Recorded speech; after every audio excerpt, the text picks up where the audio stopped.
The haze is that we're all being bombarded now with so much content, we can't see each other anymore. We can't see the tree inside the forest.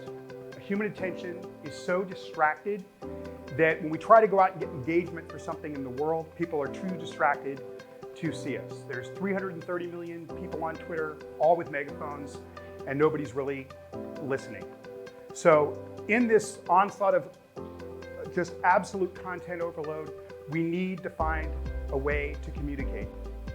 All right, first you have to understand how much the world's changed just in the last 75 years, and then really changed in the last 25 years. If I was walking around in 1950s Fayetteville, I would have been hit with about 250 advertising messages a day. So going to work, coming home, billboards, magazines, 250 advertising messages a day. By 1970, we were all hit with about 500 advertising messages a day. And by the late 90s, we were all hit with about 5,000 to 7,000 advertising messages a day. And then with the emergence of social media and just the crush of messaging coming at us, today we're hit with about 10,000 to 15,000 advertising messages a day. And this is in every category of life. About 50 years ago, if you went to a supermarket, there was about 9,000 items in a supermarket. Today, there's roughly 50,000 items in a supermarket. Everything is like that now. So what you have to ask yourself is, are you going to engage with that 50,000 the same way you engage with 9,000? You're not going to engage the same way. The individual piece, or in this case, even human beings, become diluted with all the mass choice. And there's just more people. It took us 10,000 years to get to a global population of 1 million people. Then it took us 12,000 years to get from 1 million to 1 billion. Then with the first industrial revolution, it only took 120 years to get to 2 billion. And with the second industrial revolution, it took us about 85 years to get over 7.5 billion people. So there's just more people, all of them valid, all of them wanting to push something out in the world. And that just adds to the morass coming at us. And there's just more data. There's more data than a human being could possibly process. Now, 1 exabyte is 1 billion gigabytes. So let me kind of give you a sense of what that looks like. 5 exabyte of data is all the information ever spoken throughout human history, globally, since the dawn of man. If you were to put all that information on CD, you could stack one CD on top of the other, and that stack of CDs would reach to the moon. So there's more data always around us than we could possibly process. That leaves us feeling like something is constantly undone, only compounding the distraction. All right, I call this the dilution cloud. It's a version of the haze. So you have more and more people sending out information than ever before, and all these different means to do it. Then as that information comes at us, like in the golf ball analogy, we rely on it, we read our text messages and our email, but we're also a little numb, and we kind of go like this. We're kind of getting numb to it, and we're just overwhelmed by it. And that's the person whose attention you want, is the person that's kind of cowering away. So more senders, resistant receivers, very little gets through. This is the world that you're trying to lead in, learn in, and execute in. And when you can't do that, when you can't get attention for a valid offering, no matter what you do, the result is pain. My solution for this, I call blocks. And a block is what, I take the term from what happens when you put a toy block in front of a baby. To a baby, a toy block is massive. And if you put it in front of them, it will fixate their attention. So anything massive with negative space around it will momentarily fixate human attention. The problem is that as we get above elementary learning, we stop communicating to each other in elementary ways. And what I would argue is that adults crave this childlike communication, even more than children do, and that is greatly amplified in a world overloaded with content. We know that the portion of our brain dedicated to image processing is multiple times larger than the part that's dedicated to words and language, blocks. Okay, a block sounds more complicated than it is.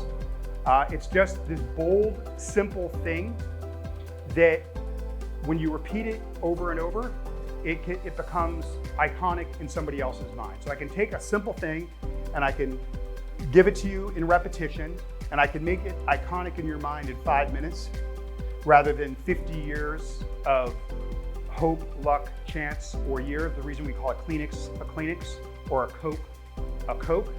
This applies to everything. But when it comes to life and death, we always use blocks.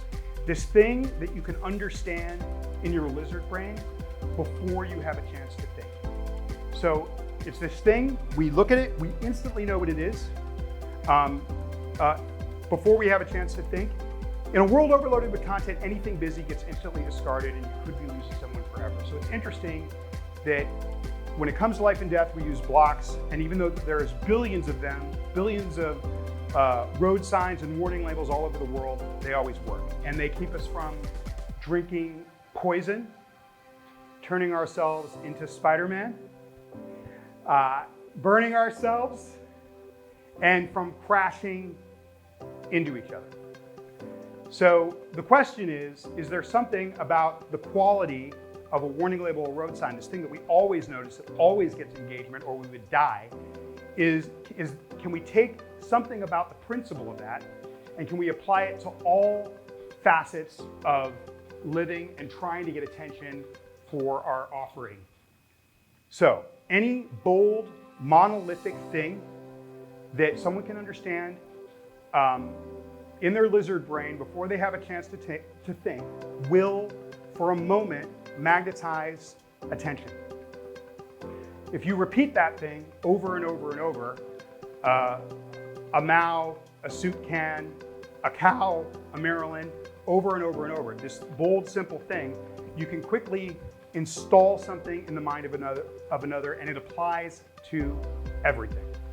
Martin Luther King, August 28, 1963, gave what is probably the most famous speech of not only the most famous speech of the 20th century, but the most famous speech in human history. When I was in college overseas, I was shocked at how everybody knew this speech. Malaysians know this speech. Swedish people know this speech.